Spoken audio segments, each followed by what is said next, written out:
Hi, എന്തൊക്കെയുണ്ട് വിശേഷം? ഇന്നൊരു വെള്ളിയാഴ്ച കേട്ടോ. അപ്പോൾ ഞാൻ വിചാരിച്ചു എൻ്റെ വെള്ളിയാഴ്ച വിശേഷങ്ങൾ കാണിച്ചു തരാം. ഇവിടെ വന്നതിന് ശേഷമാണ് ഫ്രൈഡേ കുറച്ചും കൂടി സ്പെഷ്യലായിട്ട് ഫീൽ ചെയ്യാൻ തുടങ്ങിയത്. ഇവിടെ വീക്കെൻഡ് കൂടിയാണല്ലോ. ഹസ്ബൻഡ് രാവിലെ സൂര്യൻ ഉദിക്കുന്നതിന് മുമ്പേ ക്രിക്കറ്റ് കളിക്കാൻ വേണ്ടി പോകും. പക്ഷെ എന്നെക്കാട്ടി മുമ്പ് ഇയാളിങ്ങ് എണീച്ചിട്ട് വരും.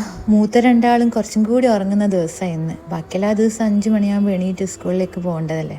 നിസ്കാരത്തിന് എണീറ്റ് പിന്നെ ഉറങ്ങുന്ന ശീലമില്ലാത്തതുകൊണ്ട് തന്നെ പെട്ടെന്ന് പണികൾ തീർക്കും, ബ്രേക്ക്ഫാസ്റ്റും ലഞ്ചെല്ലാം ഉണ്ടാക്കി ഒരു ജുമാൻ്റെ ടൈം ആകുമ്പോഴത്തേക്ക് ഫ്രീ ആയിട്ട് ഇരിക്കാനാണ് എനിക്കിഷ്ടം. ലഞ്ചിന് ഹൈദരാബാദി ബിരിയാണി ഉണ്ടാക്കാൻ വേണ്ടിയിട്ട് ചിക്കൻ ഇന്നലെ മാരിനേറ്റ് ചെയ്ത് ഫ്രിഡ്ജിൽ വെച്ചുകൊണ്ട് പകുതി പണി അങ്ങ് കഴിഞ്ഞു. എല്ലാ ഫ്രൈഡേയും സെയിം ലഞ്ച് ഉണ്ടാക്കുന്നതിനോട് എനിക്കും താല്പര്യമില്ല, കഴിക്കുന്നവർക്കും താല്പര്യമില്ല. അതുകൊണ്ട് തന്നെ തേഴ്സ്ഡേ തന്നെ നല്ല റെസിപ്പിയൊക്കെ നോക്കി വെച്ച് അത് ഫ്രൈഡേ പരീക്ഷിക്കില്ല പതിവ്. ചിലപ്പോൾ ശരിയാവും, ചിലപ്പോൾ ശരിയാവില്ല. ശരിയാവാത്തത് പിന്നെ ഏതെങ്കിലും ഒരു ഫ്രൈഡേ കുറച്ചും കൂടി നല്ലോണം ബെറ്റർ ആയിട്ട് ചെയ്യാൻ ശ്രമിക്കും. 1-2 മണിക്കൂർ ചിക്കൻ മാരിനേറ്റ് ചെയ്ത് വെച്ചാൽ മതി. പക്ഷേ ഇത് തലേന്ന് തന്നെ ചെയ്യുമ്പോൾ കുറച്ചും കൂടി പണി എളുപ്പമാവുകയും ചെയ്യും. ചിക്കനിലെ മസാല നന്നായിട്ട് പിടിച്ച് കുറച്ചും കൂടി സോഫ്റ്റ് ആയിട്ട് കിട്ടുകയും ചെയ്യുമല്ലോ. ഇന്നിപ്പോൾ ഹൈദരാബാദി ബിരിയാണി ആയതുകൊണ്ടാണ് ഇന്നത്തേക്ക് മാത്രമായിട്ട് ഉണ്ടാക്കിയത്. അല്ലെങ്കിൽ 2 ദിവസത്തേക്ക് വെക്കല, ഫ്രൈഡേ സാറ്റർഡേ. അതാവുമ്പോൾ സാറ്റർഡേ ഉച്ചയ്ക്ക് ലഞ്ചിൻ്റെ പണികൾ കുറച്ച് കിട്ടുമല്ലോ. കുക്കിംഗ് ഇഷ്ടമാണെങ്കിലും ഇവിടെ വന്നതിന് ശേഷം ഫുൾ എക്സ്പെരിമെൻ്റ് ആണ്. യൂട്യൂബിൽ ഇൻസ്റ്റഗ്രാമിലെല്ലാം ഒരുപാട് കുക്കിംഗ് റെസിപ്പീസ് നല്ല സിമ്പിളായിട്ടുള്ളത് കൊണ്ട് തന്നെ കുറച്ചും കൂടി എളുപ്പമാണ് ആദ്യത്തെക്കാളും ഇപ്പം ചെയ്യാനൊക്കെ. പക്ഷെ നമുക്ക് മനസ്സും സമയം ഉണ്ടെങ്കിൽ പെട്ടെന്ന് ചെയ്യാൻ പറ്റുന്നൊരു കാര്യമാണ്. ചെയ്യുന്ന എന്ത് കാര്യവും ഇഷ്ടത്തോടെ ചെയ്യാൻ ആഗ്രഹിക്കുന്ന ഒരാളാണ്.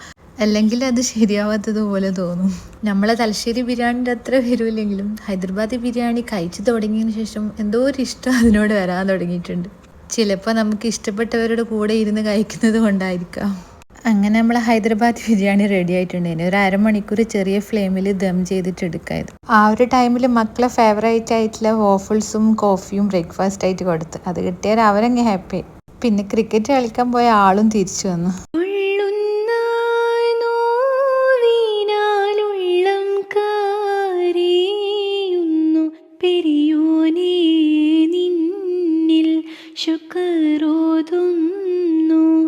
കനിവിൻ തുള്ളിക്കായെന്നും ഞാൻ കൈനീട്ടും. ഈ ഒരു കാശ്മീരി ചട്നി ഇപ്പം എല്ലാവരും ഫേവറേറ്റ്. ഇവിടെ ഈസിയാണ്, ടേസ്റ്റിയാണ്. അത് ഫ്രൈഡേ സാറ്റർഡേ മാത്രമാണ് ഇങ്ങനെ ഒരുമിച്ചിരുന്ന ലഞ്ചൊക്കെ കഴിക്കാൻ പറ്റാൻ. പുതിയ വിശേഷങ്ങളായി വേറൊരു ദിവസം കാണാം കേട്ടോ. എന്ന് സ്വന്തം ഫനു.